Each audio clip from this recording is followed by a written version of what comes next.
तुम हारना मत दोस्त, लड़ते रहना आखिर तक। एक रास्ता बंद होगा तो दूसरा खुलेगा। तुम उम्मीद के दरवाजों पर दस्तक देते रहना बस। दुनिया जहां किस्मत के सहारे आगे बढ़ रही होगी, तुम मेहनत का हाथ पकड़ कर आगे बढ़ना। देखना, एक दिन तुम्हारी जिद के आगे उस मंजिल को भी झुकना है। हेलो एवरीवन, वेलकम और welcome back to another video. तो देखो, ये टाइमर कल का था। कल मैंने 5 आवर्स से ज़्यादा पढ़ा नहीं था because of editing and all, तो इसको फिर मैंने बंद किया एंड न्यू टाइमर स्टार्ट किया फॉर टुडे। तो आज का सबसे पहले मेरा ये सारा टास्क था। सबसे पहले I was going to do maths, क्योंकि हिंदी करना इतना पॉसिबल नहीं था क्योंकि मुझे स्कूल भी जाना था मॉर्निंग। अपने सेशन को मैंने मैथ्स पढ़ने में डेडिकेट कर दिया था यहाँ पर। सो फिर मैंने अपने मैथ्स की टेक्स्ट बुक, नोटबुक एंड सारी एसेंशियल चीज़ें निकाल ली थी and then I was all set to do maths. तो देखो, आज का मैं टाइम इन इंडिया रिकॉर्ड करना भी भूल गई थी। I woke up around like 6 o'clock and मेरे पास 7:30 तक का टाइम था जहाँ पर मैं पूरा स्टैटिस्टिक्स के चैप्टर को खत्म कर सकती हूँ। तो चलो, सबसे पहले मैं तुम्हें अपने प्री बोर्ड्स के मार्क्स बता देती हूँ क्योंकि that was important. So guys, this vlog is of 28 January and उस दिन मुझे अपने प्री बोर्ड्स के मार्क्स भी मिले थे। तो चलो उनको रिवील कर देती हूँ फटाफट से। तो देखो, सबसे पहले मुझे इंग्लिश में आए हैं 77। वहाँ पर इस बार मेरा इंप्रूवमेंट है प्री बोर्ड 1 से। एंड यहाँ पर मेरा एक ग्रामर में मिस्टेक हुआ था, एक अनसीन पैसेज में एंड एक लिटरेचर में। एंड हिंदी में मुझे मिल गए 73, which is like a really good improvement क्योंकि लास्ट टाइम मुझे इतना अच्छा नहीं मिला था। तो ये 73 यहाँ पर भी मेरे देखो ग्रामर में मिस्टेक्स हुए ही हैं, राइटिंग सेक्शन में भी मिस्टेक्स हुए हैं, but I think I improve थोड़ा बहुत। SST में आई गॉट 77। यहाँ पर भी MCQs एंड एक क्वेश्चन में मिस्टेक हो गया तो वहाँ पर एक मार्क्स काट दिया मैम ने। मैथ्स में इस बार मेरा बहुत गंदा मार्क्स आया, इट इज़ 71 बिकॉज मेरा chapter 13 and chapter 7 coordinate geometry and surface area अच्छे से नहीं हुआ था मेरा। आई डोंट नो मेरा अच्छे से हुआ था, बट एग्जाम में मैं पता नहीं मैंने वहाँ पर इन दोनों चैप्टर में मैसअप कर दिया। मेरे को लगता है ये दोनों चैप्टर मुझे वापस अच्छे से करने होंगे। नेक्स्ट गोइंग फॉर साइंस में भी इस बार मुझे अच्छे मार्क्स नहीं आए हैं, लाइक मुझे 68 आया है 80 में से, विच इज़, तो देखो वहाँ पर भी इम्प्रूवमेंट करना होगा मेरे को। मैंने अपने आंसर शीट में देख ली कि मैंने कहाँ कहाँ गलती की है। बेसिकली फिजिक्स का पूरा पार्ट इस बार मैंने इतना गंदा किया है। लाइक फिजिक्स में 5 मार्क्स का न्यूमेरिकल था जिसको मैंने पूरा गलत कर दिया है। वहाँ पर मेरे मार्क्स का है 5 मार्क्स के MCQs मैंने गलत कर दिए, 2 मार्क्स मैम ने ऐसे ही काटे कहीं पर। तो देखो, इतने गंदे मार्क्स आए हैं। So I think I have to improve. Total 91% आ रहा है इस बार, विच इज़ परसेंटेज तो अच्छी है बट मैथ साइंस में एरियाज ऑफ इम्प्रूवमेंट चाहिए। इसलिए मैंने यहाँ पर आज पूरा दिन फिजिक्स को डेडिकेट भी किया था। लाइक स्कूल से आने के बाद around 2 o'clock I started watching पढ़ ले अक्षय भैया के ये लेक्चर एंड मैं तुम्हें इसके बैच के बारे में बता देती हूँ। तो देखो, ये बैच है finish class 10 in 24 hours and इसमें तुम्हें 10 स्टेजेस मिलेंगी पूरी, जहाँ पर तुम्हें 24 आवर्स में पढ़ाया जाएगा, पूरा सिलेबस कंप्लीट कराया जाएगा। देखो, ये फिजिक्स का पार्ट है जो मुझे आज अटेंड करना था। तो देखो, इनकी इंट्रो तो देखो भाई, इनकी इंट्रो इतनी अच्छी है ना। एंड ये पढ़ ले अक्षय भैया है जिनकी मैं पूरी लेक्चर ले रही थी। एंड ये फिजिक्स का लेक्चर अराउंड 3 hours 26 minutes का था, बट मैंने इसको 2 hours में ख़त्म कर दिया था क्योंकि I was watching the lecture in 2x। And यहाँ पर मैंने अपने नोट्स भी रिवाइज़ किए थे, अपने साथ साथ में नोट्स भी खोल लिए थे। तो भैया पढ़ाते जा रहे थे ना, मैं just revising and going through my notes. तो फिजिक्स का पूरा अच्छे से मेरी पढ़ाई हो गई थी यहाँ पर। लाइक मेरे को एक बार सब कुछ फिजिक्स का सब कुछ रिवाइज हो गया था।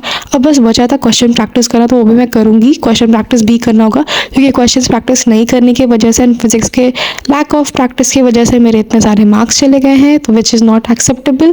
एंड इस बार ज़्यादा इंप्रूवमेंट करना होगा क्योंकि अपने PL लीव में मैंने फिजिक्स पढ़ा ही नहीं था, मैंने ज़्यादा टाइम बायो एंड केमिस्ट्री को ही दे दिया था।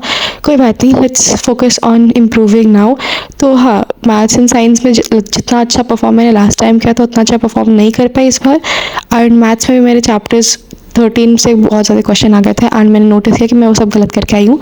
भले ही और का ऑप्शन था ट्रायंगल्स मैंने चूज़ कर लिया था, बट दूसरे क्वेश्चंस भी थे जो मैं गलत कर पाई हूँ। और यहाँ पर देखो, लेक्चर ख़त्म हो गया था and it was around 3 hours 44 minutes जब ये मैंने पूरा लेक्चर ख़त्म कर दिया था।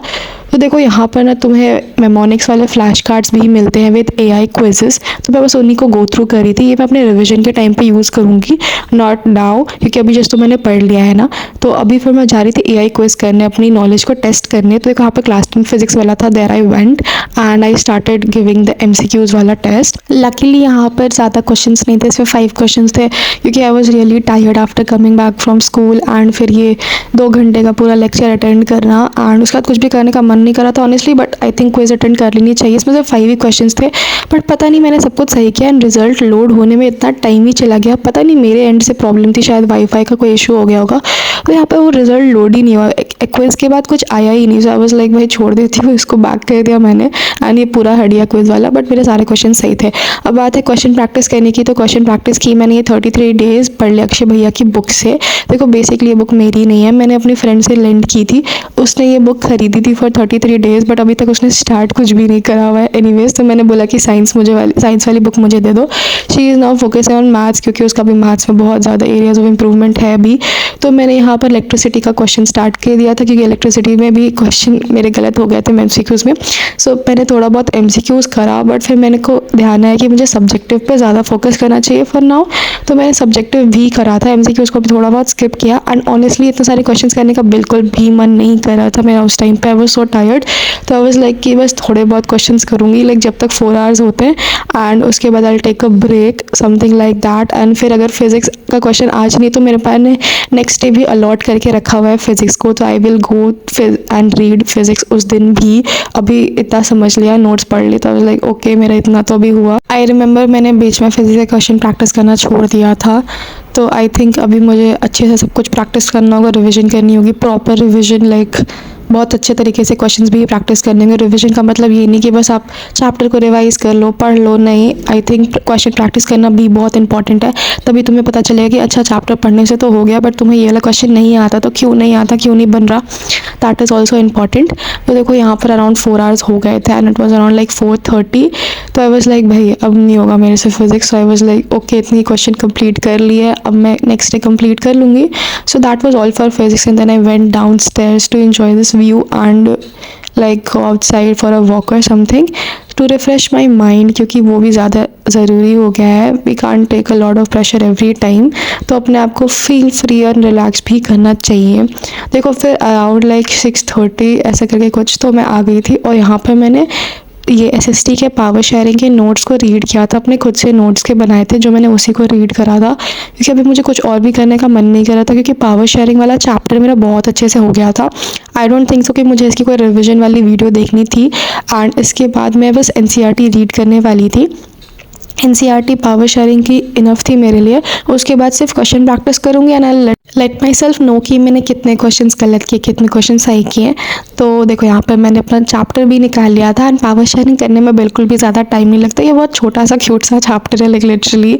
तो हाँ ये वाला चैप्टर मुझे बहुत पसंद है, लाइक मैंने अभी तक मेरा ये चैप्टर मैंने इतने बार पढ़ लिया कि मेरा बहुत ज़्यादा अच्छे तरीके से क्लियर हो गया है, लाइक जब तक कोई अजीब क्वेश्चन नहीं आती, बट हाँ उसका नॉर्मल क्वेश्चन मैं कर लेती हूँ बहुत अच्छे तरीके से। चैप्टर का सब कुछ अच्छे तरीके से हो गया मेरा। SST में बेसिकली मुझे ज्योग्राफी के लास्ट जो चैप्टर से वापस से फोकस करना पड़ेगा, एंड हिस्ट्री में भी फॉर आंसर राइटिंग, ठीक है। तो देखो यहाँ पर पावर शेयरिंग का मैंने वर्कशीट निकाला था प्रायर सीरीज़ वाला, उसके बाद मैंने उसको पूरा कंप्लीट कर लिया था, एंड ऑलमोस्ट क्वेश्चंस मैंने सब कुछ बना लिए थे, कुछ सब बन गए थे, MCQs भी मेरे सही हो गए थे। आई वाज लाइक हाँ पावर शेयरिंग वाला चैप्टर मेरा हो गया है, एंड मैंने आंसर्स उतने अच्छे से फ्रेम करके नहीं लिखे थे, बस मेन कीवर्ड्स डाला था, because I didn't feel like writing anything. कोई बात नहीं। फिर उसके बाद मैंने इंग्लिश स्टार्ट कर दिया, मेरा टास्क में आज इंग्लिश भी था, तो इंग्लिश के 2 चैप्टर्स थे बेसिकली, ऑजिबल वाला, I mean the midnight visitor and the thief story. तो मिडनाइट विजिटर मैंने सबसे पहले कर लिया, एंड उसकी कैरेक्टर्स क्या चाहिए वो सब अभी मैं लिखूंगी। इसके बाद मैं यहाँ पर थीफ स्टोरी रीड करी थी। इन दोनों चैप्टर्स के लिए मुझे कोई भी एनिमेटेड लेक्चर देखने की ज़रूरत नहीं थी, क्योंकि दोनों चैप्टर्स बहुत ईजी थे, मैंने इतने बार अभी पढ़ लिए थे कि मेरे को सब कुछ क्लियर हो गया था इस चैप्टर्स के बारे में। तो आई वॉज लाइक कि पहले मैं इंग्लिश के लिए क्या कर रही हूँ कि चैप्टर रीडिंग कर रही हूँ, या तो अगर एनिमेटेड लेक्चर देखनी तो वो भी देख सकते, नॉट एन इशू। तो बेसिकली इंग्लिश में चैप्टर रीडिंग करो, कैरेक्टर स्केच लिखो, समरी भी लिख लो अगर इफ टाइम बच रहा है तुम्हारे पास। तो मैं समरी नहीं लिखती टू बी ऑनेस्ट, मैं कैरेक्टर स्केच एंड ये सब मैं सम अप कर लेती हूँ। तो अब मैं यहाँ पर जा रही थी कैरेक्टर स्केच लिखने, लाइक बेसिकली अनिल का लिखने वाले थे एंड ऑजिबल का, हरी सिंह का भी मैंने लिख लिया था लास्ट में। तो देखो इतना ही करती हूँ इंग्लिश के लिए, इससे ज़्यादा मैं कुछ नहीं कर रही, क्योंकि इंग्लिश के चैप्टर्स मेरे बहुत अच्छे से हो गए। अभी प्री बोर्ड 2 में मैंने बहुत अच्छे सारे चैप्टर्स को लेक्चर्स देखे थे, सब कुछ कर रहे थे बहुत अच्छे तरीके से, एंड ग्रामर भी बहुत प्रैक्टिस की थी। ग्रामर का दिन आज नहीं स्केड्यूल किया था, तो grammar is for some other day, तो ग्रामर में उस दिन प्रैक्टिस करने वाली हूँ। एंड ग्रामर में मैं राइटिंग भी प्रैक्टिस करने वाली, लाइक मैंने ग्रामर एंड राइटिंग दोनों साथ में रख लिया, क्योंकि ग्रामर करने में ज़्यादा टाइम नहीं लगता, बस एक प्रैक्टिस वाली वर्कशीट निकाल लूँगी, उसमें 30 to 35 मिनट्स का टाइम होगा, एंड राइटिंग के लिए कितना ही टाइम लगता है, लाइक 10 to 15 मिनट्स, तो मेरा 1 आवर में सम अप हो जाएगा। इसलिए मैंने इंग्लिश इंग्लिश का टाइम वैसे रख लिया था।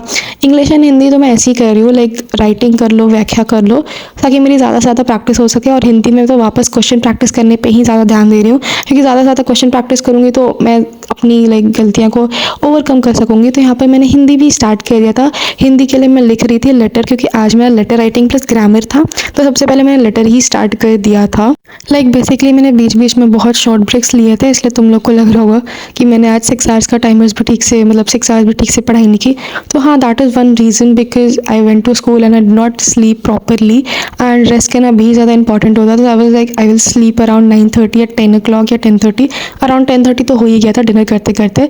तो हाँ, तो आई वाज लाइक मैं जल्दी सो जाऊँगी ताकि मैं नेक्स्ट डे अच्छे से उठ सकूँ। और वैसे भी मेरे सारे टास्क कंप्लीट हो गए थे अच्छे तरीके से, so I was all done. That was all. Subscribe कर देना।